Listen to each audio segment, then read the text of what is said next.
Peter, I'm so glad you're here. I hear you have an awesome testimony. Would you please share what happened with you and Jesus that made such a difference in your life?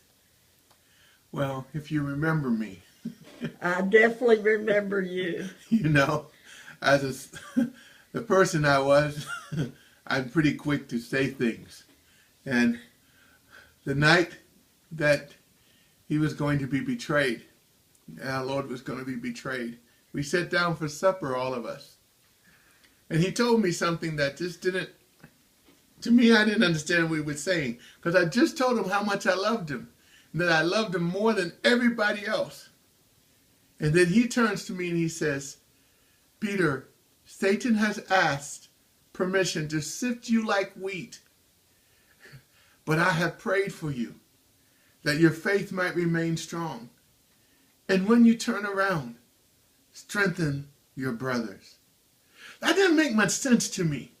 First of all, Satan asked to sift me like wheat? So Satan has to have permission from Christ to sift me, to put me through problems and issues. It doesn't just happen. But then that he would give him permission. Why would my Lord give permission to Satan to sift me, to have problems in my life? And then what's all this stuff about he's praying for my faith to remain strong? I understood my faith was of him. I believed in him. And he was worried about being strong. I just told him, I love you more than all of these.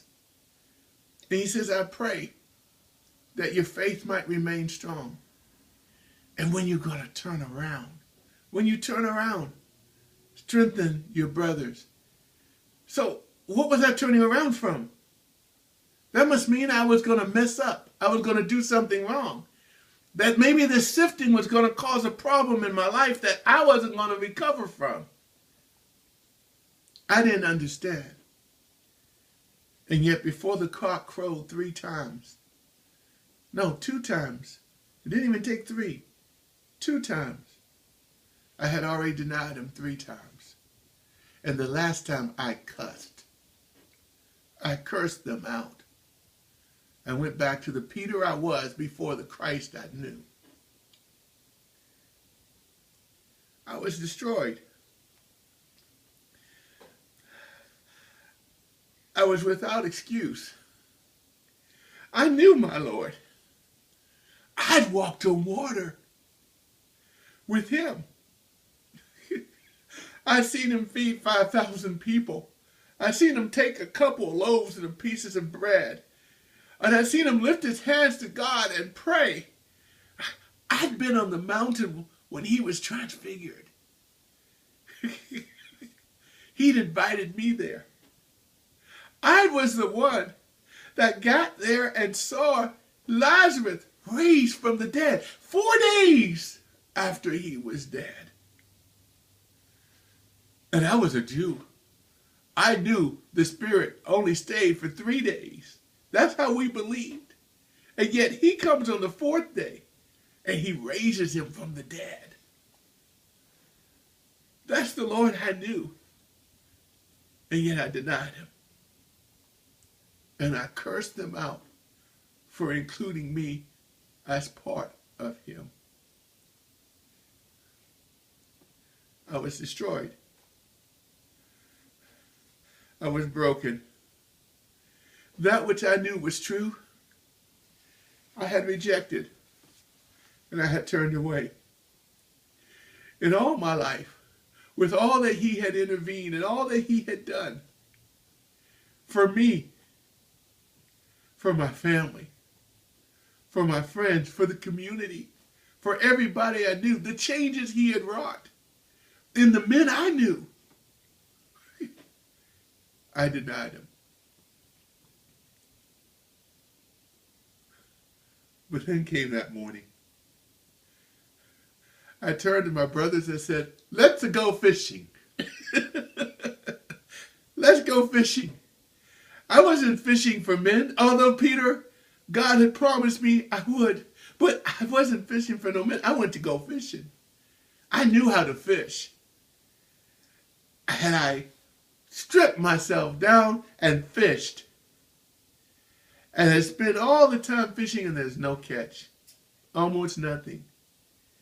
And a man calls from the shore and asks, do you have any? And we said, oh, it's been rough. He says, cast your net here. And we did. And we got a load. And the one whom Jesus loved, you know that one, said, it's the Lord. I couldn't wait for the boat to come in. I swung because I needed to know, does he forgive me? Does he still love me? In his hour of need, I denied him. Did he love me? And when we got to the shore, he already had cooked the food. And he asked me, do you love me? Now, I knew what he was doing. Because he asked me the way I said that I loved him above everybody else. He asked me with the word love in our language that meant it was the greatest love.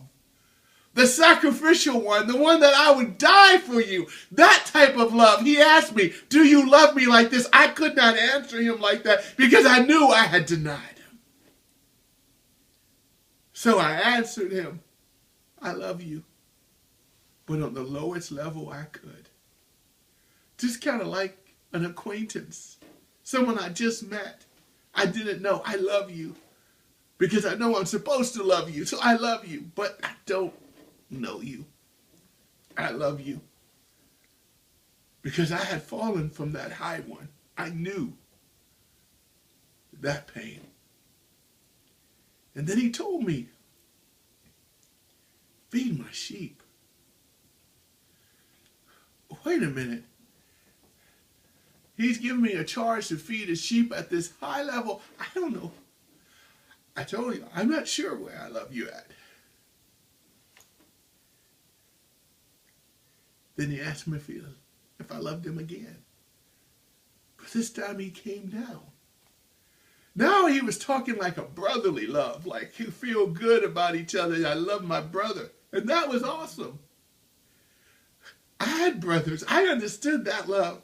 But even then, I was afraid to say, yeah, I love you there. So I answered him again on the lowest I could. Because that's all I felt I had to offer. And he gave me another charge. Feed my lambs. What's with this man? Doesn't he hear me? But he did. He always hears us. And he asked me again, do you love me? But this time, he was at my level. When I heard that, my heart broke. Because if anyone knew how much I loved him, it was this man. It was this man. And instead, I answered him, only you, Lord, know. Because I know he knows the hearts of men. He knows each of our hearts. So he knows just how little I love him. And how I can't put myself up there like the others.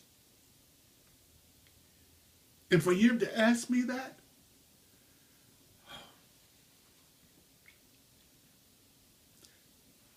all he had to do to destroy me in that moment was to walk away. But he didn't. He charged me again. Feed my sheep. At the lowest level where I was at, with the only thing I had to offer, he still gave me a purpose. And that's when I became whole. So I cry now, but I don't cry tears of sadness and hurt. I cry tears of joy and acceptance because I know that the God I serve accepts me exactly where I am when I come to him. And he says he loves me. And he gives me and every one of us a purpose, a divine calling, a divine purpose for our lives. He doesn't leave us in denial. He prepares a meal for us. He invites us to fellowship with him. He gives us everything we need. And he says, I love you just as you are. Let me bring you into your purpose. And that's what he's done for me. Amen. Amen. Thank you, Peter, for your story.